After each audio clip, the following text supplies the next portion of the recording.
नमस्कार दोस्तों।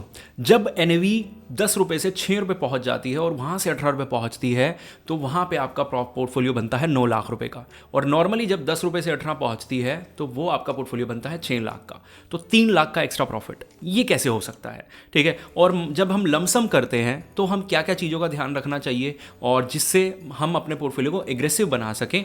और साथ ही साथ अगर मैं बात करूं कि अब अगर हम लमसम कर ही रहे हैं तो small cap funds, mid cap में हमने देखा क्या गिरावट थी पिछली वीडियोस में, इस वीडियो में भी मैं आपको दिखा दूंगा, लार्ज कैप में भी दिखा दूंगा और साथ में स्मॉल कैप में भी।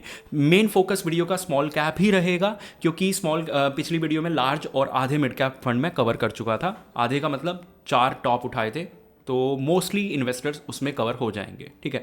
और अगर आप कवर नहीं भी हो रहे तो आपको एटलीस्ट आइडिया लग जाएगा कि मिड कैप में कितनी गिरावट थी और स्मॉल कैप में कितनी गिरावट थी। तो अब चलते हैं वीडियो के अंदर बिना डिले करे और देखते हैं कि कौन कौन से फंड हैं जिन्होंने ये वाले रिटर्न्स जनरेट, मतलब जो काफ़ी गिरे हैं। और साथ ही साथ हम ये भी चेक कर पाएंगे कि जो मैंने आपको 10 रुपये से 18 रुपये वाली बात करी उसमें फ़र्क क्या है। दोनों जगह 10 रुपये से 18 रुपये मार्केट पहुँच रहा है, लेकिन एक जगह प्रॉफिट एक्स्ट्रा कैसे हो रहा है, एक्स इन्वेस्टर को एक्स्ट्रा हो रहा है लेकिन वाई इन्वेस्टर को नहीं हो रहा। तो आप कैसे एक्स इन्वेस्टर बन सकते हैं उसके बारे में बात कर लेंगे। ठीक है ना, चलिए अंदर चलते हैं। पिछली वीडियो में हमने देखा कि यहाँ पे जो गिरावट आई है वो लगभग 1.21, ठीक है, 1.16 और 74, 0.74, 0.92।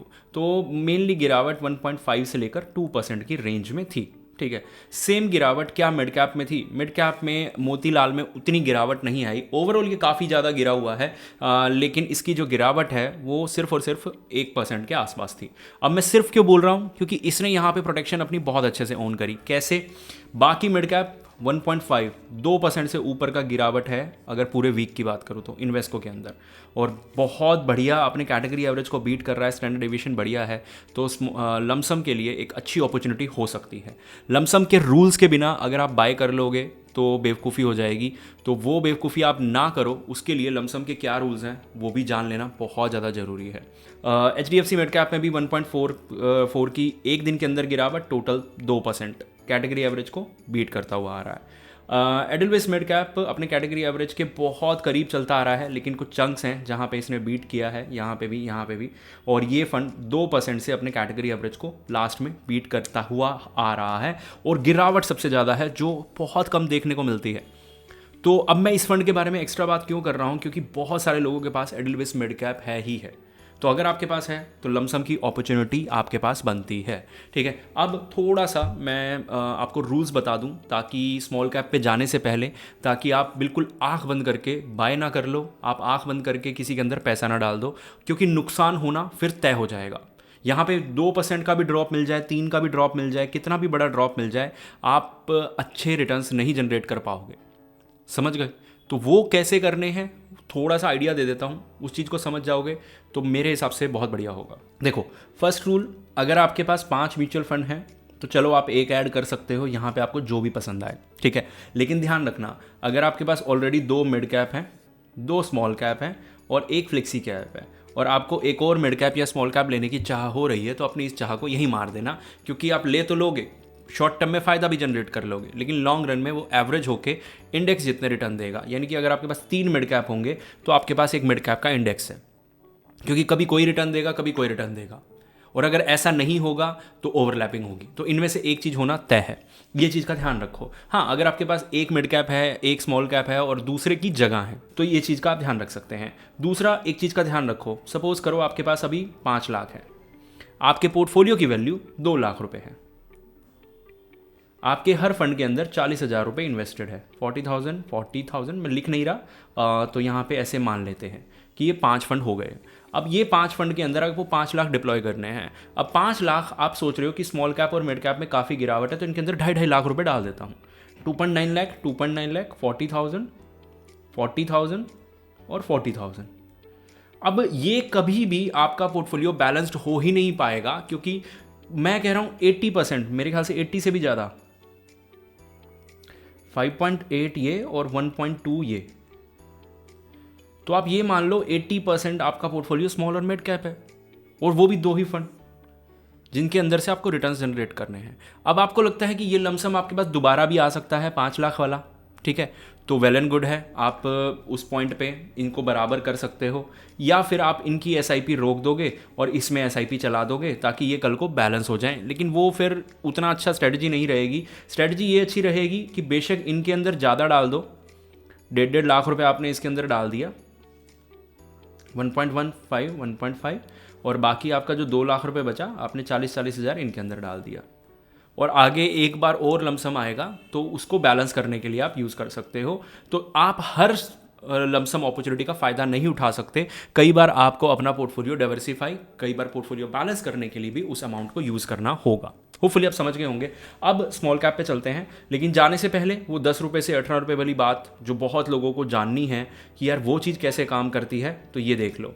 यहाँ पे 10 रुपये मार्केट है और मार्केट गिरा, ये मैंने 2-3 वीडियो में बताया है इस वीक। मार्केट गिर के 6 रुपये पे आ गया, कोई मार्केट में तांडव नहीं हो रहा, कोई मार्केट में भयंकर गिरावट नहीं है। तो मैं ये वर्ड क्यों यूज़ कर रहा हूँ, क्योंकि मैं नॉर्मली थंबनेल पे देखता हुआ आया भयंकर गिरावट। चलो गिरावट आप फिर भी यूज़ कर लो, कुछ भी आप वर्ड यूज़ कर लो। मार्केट क्रैश, मतलब 2% गिरा और मार्केट क्रैश। तो मुझे थोड़ा सा ये चीज़ समझ नहीं आती कि मार्केट क्रैश वाली चीज़, क्योंकि देखो आप डर पैदा कर रहे हो लोगों के मन के अंदर बेमतलब, सिर्फ अपना चैनल चलाने के लिए पॉइंट नहीं बनता, ठीक है। क्योंकि मुझे ये लगता है कि आप लोगों को सच बताओगे, थोड़ा सा ज़्यादा डीप एनालिसिस करोगे तो आपको चीज़ों का पता लगेगा कि मार्केट क्यों गिर रहा है। अभी मार्केट 2 मेन रीज़न थे कि हमारे जो फॉरेन इन्वेस्टर थे वो यहाँ से भाग गए, और उसका कवर करने के लिए डोमेस्टिक इन्वेस्टर ने कवर कर लिया, जिससे मार्केट संभल गया, नहीं तो बहुत वही भयंकर गिरावट तब आती। लेकिन हमारे डोमेस्टिक इन्वेस्टर ने संभाल लिया। लेकिन प्रॉब्लम क्या हुई, सिर्फ और सिर्फ एक प्रॉब्लम। लेकिन इस प्रॉब्लम को हम एक चीज़ की नज़रिए से नहीं देख रहे। बेशक कंपनियां नुकसान आगे खा सकती हैं, इंडिया को बहुत ज़्यादा नुकसान हो सकता है, लेकिन क्या प्रॉफिट कटिंग होगी? बहुत मुश्किल है कि सिर्फ टैरिफ से हमारी 100% कंपनियों के प्रॉफिट कट हो जाए। बहुत सारी कंपनीज हैं जो यूएस पे सिर्फ 2%, 4%, 6%, 10% टिकी होंगी। बहुत सारी कंपनीज ऐसी हैं, ठीक है। 10% से बहुत मतलब बहुत ज़्यादा नहीं होंगी, तो 10% से ज़्यादा डिपेंड हैं यूएस के ऊपर। तो हम यूएस के ऊपर डिपेंड हैं, ओवरऑल देखा जाए तो कितने परसेंट? 10%, 20% होगा कि हमारा जो हमारी जो कंपनीज़ हैं, मैं जिनकी बात कर रहा हूँ। लेकिन बहुत सारी कंपनीज ऐसी हैं जो अपना 80 से 90% प्रॉफिट इंडिया से जनरेट कर रही हैं, तो उनके प्रॉफिट में कोई बहुत ज़्यादा मेजर प्रॉब्लम नहीं आने वाली।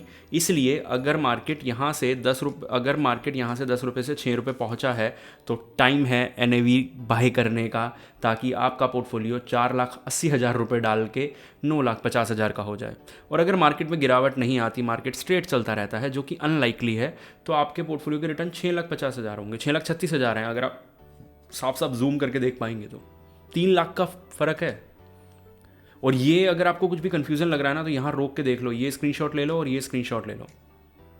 और इसके अलावा आपको फिर भी कुछ कन्फ्यूज़न लगता है तो आप क्वेश्चन पूछ सकते हो। अब आपको लगता है कि नहीं यार, ये चीज़ें हम इतनी डिटेल में जाके कैसे कर पाएंगे, तो स्क्रीन पे नंबर है, आप हमें बता सकते हैं, हम आपका पोर्टफोलियो मैनेज करेंगे, ठीक है। आपको बस अपना SIP अमाउंट ड्रॉप करना है, अगर आपके पास टाइम और नॉलेज नहीं है तो। अब यहाँ पे चलते हैं थोड़ा सा और नीचे। बंधन स्मॉल कैप गिरा है 1.7.2 और पूरे वीक में गिर के ये हो गया है टोटल 2.25 की गिरावट। अभी तक जितने भी फंड दिखाए हैं उनमें सबसे ज़्यादा है, क्योंकि ये स्मॉल कैप कैटेगरी में आ गया तो ऑब्वियस सी बात है सबसे ज़्यादा होना ही था। अपनी कैटेगरी एवरेज को बीट करता हुआ आ रहा है, तो परफेक्ट चॉइस हो सकता है अगर आपके पास है तो लमसम डालने के लिए। सेम इन्वेस्को के लिए बोला जा सकता है, कैटेगरी एवरेज को बीट करता हुआ आ रहा है, 2% तक टोटल गिरावट हो चुकी है, 1.57 एक ही दिन के अंदर। स्टैंडर्ड डिविएशन भी हाई है तो रिकवरी भी हाई हो सकती है। अब bank of India more than 2.5% गिरा है, लेकिन एक चीज़ का ध्यान रखना, इसकी रिकवरी स्लो हो सकती है, कैटेगरी एवरेज को उस तरह से बीट नहीं कर रहा। लेकिन ऑलरेडी आपके पास 2 स्मॉल कैप है, मान लो आपके पास बंधन है और बैंक ऑफ इंडिया है, तो आप बंधन में 70% और बैंक ऑफ इंडिया में 30% डाल सकते हो। अगर आपके पोर्टफोलियो में किसी फंड को एक्स्ट्रा बाय करने की जगह नहीं है तो आप बैंक ऑफ इंडिया ले लो, ठीक है। ऐसा नहीं है कि आपको रिटर्न्स नहीं निकाल के देगा। ओके, अभी स्मॉल कैप के ऊपर डिटेल वीडियो इस वीक आपको मिल जाएगी, उसके लिए चैनल को सब्सक्राइब कर लीजिए। मिलते हैं अगली वीडियो में।